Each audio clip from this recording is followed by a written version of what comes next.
Okay, let's just dive right in. Congress just passed a bill that could literally save your startup thousands, maybe even hundreds of thousands of dollars in taxes. It's called the One Big Beautiful Bill Act, or OBBBA for short. And in this explainer, we're going to break down exactly what this massive new law means for your company. And we're starting with the good stuff because for once, this is genuinely good news. This isn't your typical tax bill. It's a major win for the startup community. But, and you know there's always a but, right? It's kind of a gift with a few new strings attached, and we'll get to those. So, here's our game plan today. We'll start with the biggest tax win for startups. Then we'll cover some more good news for founders.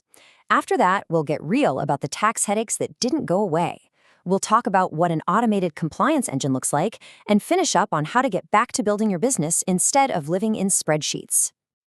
All right, let's kick things off with the single most important change in this entire bill. Seriously, this is the one that has founders and VCs everywhere breathing a huge sigh of relief, the return of immediate R&D expensing. For any company that's burning cash to build a product, this is a massive, massive deal. Now, to understand why this is such a game changer, you need to get this bizarre concept of a phantom tax bill. It sounds weird, and trust me, it was. Imagine you're a startup, spending cash on engineers to build your awesome product. The old rules forced you to pretend you were profitable, even when you weren't, creating a tax bill on money you didn't actually have. It was a complete nightmare. And this slide shows the fix perfectly. Before, you had to spread those R&D costs out over 5 years. Now, you deduct the whole expense in the year you actually spend the money. Just like that, phantom tax bills are gone. And the best part? This change is permanent. It's a true game changer for how startups can operate. And hold on, it gets even better. If your company averages less than $31 million in gross receipts, you can actually go back and amend your tax returns from 2022 to 2024 to get those R&D costs back. But, and this is super important, look at that deadline, July 4th, 2026. You need to be talking to your accountant about this like right now. On top of all that, the R&D payroll tax credit is still very much in play. This lets early-stage startups get up to $500,000 back against their payroll taxes. And let me be clear, for a pre-revenue company, this isn't some fancy deduction. This is real, actual cash in your bank account that you can use to hire your next engineer. So the R&D stuff is huge. But what else is in this bill for founders? Let's move on. Beyond R&D, OBBBA brought some more good news, especially around qualified small business stock, you probably know it as QSBS, and it simplified some really painful reporting requirements. This is a big one, especially if you're thinking about an exit down the line. QSBS just got a whole lot more valuable. The amount of gain you can exclude from taxes jumped from $10 million to $15 million. And the size of the company that can qualify for this went up too, from $50 million in assets to $75 million. You know, the bill also fixed the crazy all-or-nothing cliff with QSBS. It used to be you had to hold your stock for 5 years, and if you sold 1 day early, you got zero tax benefit. Zilch. Now it's tiered, so you get partial benefits starting at 3 and 4 years. This gives founders way more flexibility when they're thinking about an exit. But, and this is a really big but, you have to pay attention to where you live. As you can see, some major startup hubs like California and New Jersey, they don't recognize the federal QSBS exclusion. So if you're a founder in one of those states, you're still going to face a full state capital gains tax bill. The bill also made things a little easier when it comes to paying contractors.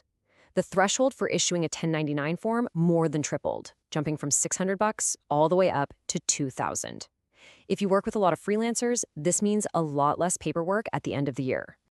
But here's that catch I mentioned earlier. While 1099s got simpler, W-2s are about to get a bit more complicated. Starting in 2026, it's mandatory to separately track and report overtime and tip income using these new codes on the W-2. It's a whole new compliance layer you gotta be ready for. So you might be thinking, this bill sounds pretty great. It fixes some huge tax problems. And you're right, it does. But does it fix everything? Well, you can probably guess the answer to that. Not exactly. And that brings us to the headaches that are still with us. This is where we need to talk about the complex, frustrating issues that Congress just decided to leave completely untouched. Okay, so what's still broken? Well, 2 big things. First, that whole contractor versus employee classification mess, just as confusing as ever. The IRS test didn't change, the penalties are still scary. And second, multi-state payroll for remote teams is still a total nightmare. what does that actually mean? Well, hiring just one single employee in a new state can trigger this thing called nexus. So, say your company's in Delaware, but you hire a developer in Colorado. Suddenly, you have to register your business in Colorado, withhold their state taxes, and file state tax returns there.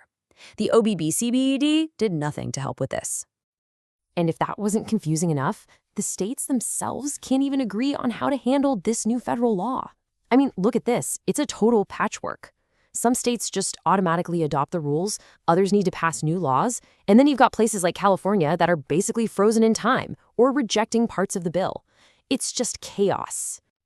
So, you've got these amazing new tax benefits, but they're layered on top of new tracking requirements and all the old multi-state complexity. How on earth do you manage all of this?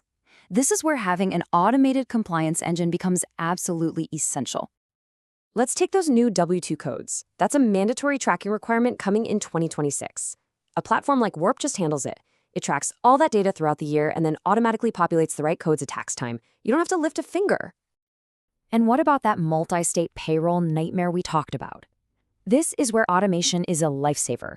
Instead of you spending days trying to figure out how to register your company in Nebraska, Warp's AI agents just do it. They register your company and handle all the filings automatically, every single time you hire in a new state. And it's not just about the software. It's about pairing powerful automation with real human support. So when you have a question about how this bill impacts your specific company, you're talking to a dedicated person who actually knows your business, not waiting on hold with the IRS. So let's wrap this all up. The OBBBA is a genuine gift for startups. But to really take full advantage of it, you have to navigate a whole new layer of complexity. It's a huge opportunity, but only if you have the right tools to manage it. The bottom line is this. The OBBBA just gave your startup's finances a massive upgrade. The real question you have to ask is, did your payroll platform get the memo? Because taking full advantage of all these new benefits while staying compliant requires a system that was built for today's complexity, not yesterday's tax code.